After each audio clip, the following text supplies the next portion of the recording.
નમસ્કાર. આપણા વિચારોમાં રહેલી રચનાત્મક શક્તિ વિશે આપણે જાણકારી લઈએ.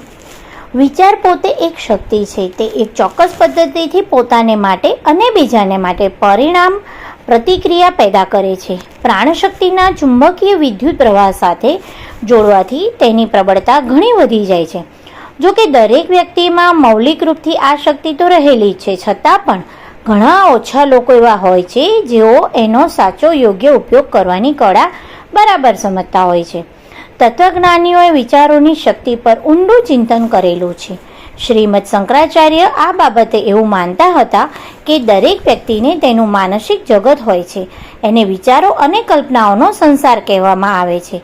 તે પણ વિશાળ અર્થમાં બંને માનસિક ચેતનાની અંદર જ આવે છે.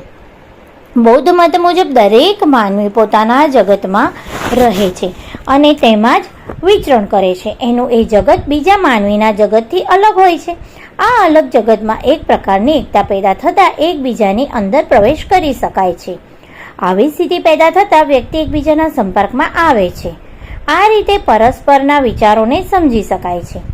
આધુનિક વૈજ્ઞાનિકોએ પણ તે તત્વચિંતનને પોતાની પ્રયોગાત્મક કસોટી પર સાચું સાબિત કર્યું છે. તેમના કહેવા મુજબ કોઈ વાત સમૂહમાં કહેવામાં આવે છે ત્યારે દરેક વ્યક્તિ તેને જુદી જુદી રીતે સમજે છે. પ્રવચન કરતા પોતે જ ભાવ હેતુથી કહે છે તે પ્રમાણે તેનો સ્વીકાર કરવામાં આવતો નથી. એને બદલે પહેલાંથી જ મનમાં જે વિચાર ચાલતો હોય તેના અનુસંધાનમાં તેનો સ્વીકાર કરવામાં આવે છે. ખરેખર મન વિચારોને આકાર આપે છે. તે જ્ઞાનનું કારણ તો નથી જ. એના દ્વારા પ્રત્યેક ક્ષણે આકારોની રચના કરવામાં આવે છે. વિચાર આકારમય હોય છે. મનોવિજ્ઞાનીની પિફાઇનબર્ગરે પોતાના પુસ્તક પ્રિન્સિપલ્સ ઓફ એપ્લાઇડ સાયકોલોજીમાં આ વિચારના આકારોનું વિવેચન કર્યું છે. તેઓ પોતાના અભ્યાસના પરિણામે માને છે કે એમના અસ્તિત્વ વિચારમય આકારોના જગતમાં મોકલી દે છે અને ત્યાર પછી એ પોતાના અસ્તિત્વના હેતુને પૂરો કરવા માટે જગતમાં ફરવાનું શરૂ કરી દે છે. ડ્યુક વિશ્વવિદ્યાલયના પ્રાધ્યાપક ડો જે બી રાયનની માન્યતા અનુસાર પરામનોવિજ્ઞાનમાં વિચારની રચના અને પ્રવાસની પદ્ધતિનો આ આધાર આ જ છે. વિચારોની રચના કોઈ વ્યક્તિ કે વિષય વસ્તુ પર ચિંતન કરવાથી થાય છે. આ પેદા થયેલો વિચાર એક આકાર ધારણ કરીને તેને શોધવા માટે નીકળી પડે છે. એ વિચાર પાછળ કોઈ સંકલ્પનું બળ જોડવામાં આવે તો તે માનસિક ક્ષેત્રમાંથી નીકળીને એ વિચારમય આકાર પોતાને ચરિતાર્થ કરવાનો પ્રયત્ન કરે છે.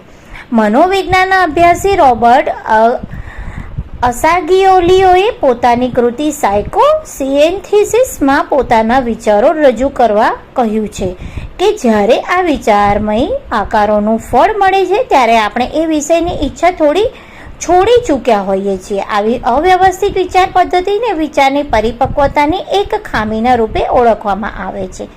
આ ખામીની કક્ષા H.A. Ruger the Psychology of Efficiency નામના પુસ્તકમાં સ્પષ્ટ કરી છે. તેઓ માને છે કે કેટલાક લોકોની રચનાત્મક શક્તિ ઘણી મજબૂત હોય છે અને એના લીધે તેઓની માનસિક રચનાઓ હંમેશા કામ કરતી રહે છે, પરંતુ મોટાભાગના વ્યક્તિઓની મનોમય અને પ્રાણમય સત્તા એકરૂપ થઈ હોતી નથી, સાધ્ય બનેલી હોતી નથી. તેથી તેઓ ક્યારેક એક જ ચીજનો વિચાર કરતા હોય છે તો વળી તરત જ તેનાથી વિરુદ્ધ વસ્તુનો વિચાર કરવા લાગે છે. એટલે તેમનામાં આવા વિરોધી વર્તનને લીધે તેના પરિણામો એકબીજા સાથે અથડાતા રહેતા હોય છે. શ્રી રૂગર આ વિષયમાં એક તથ્ય રજૂ કરે છે કે નકારાત્મક વિચારો કરતા રહીને આપણે પોતે વિરોધી પરિણામોને આમંત્રણ આપતા હોય છે. તેઓ એવું માને છે કે ઉપર જણાવેલા તથ્યને વિસ્તૃત કરી દેવાનું પરિણામ છે કે મોટા ભાગના લોકો પોતાની અવ્યવસ્થાને લીધે આશ્ચર્યચકિત થઈ જાય છે અને તેમને પોતાના જીવનમાં એટલા મોટા પ્રમાણમાં અવ્યવસ્થા અને સુમેળના અભાવનું કારણ સમજાતું નથી. તે એ સમજી શક્યા નથી કે તેમની પરિસ્થિતિઓ વિપરીત થઈ તેનું કારણ તેમના પોતાના વિચારો અને ઈચ્છાઓમાં જ રહેલું હોય છે. મેળ વિનાની અને વિરોધી લાગતી સ્થિતિને લીધે માનવીનું જીવન અસહ્ય બની જાય છે. પરામનોવિજ્ઞાનો આ અભ્યાસ ઘણો મહત્વનો જણાવે છે. પરંતુ જીવનમાં જેનું મહત્વ તો ત્યારે છે કે જ્યારે તેનું રહસ્ય સમજવામાં આવે.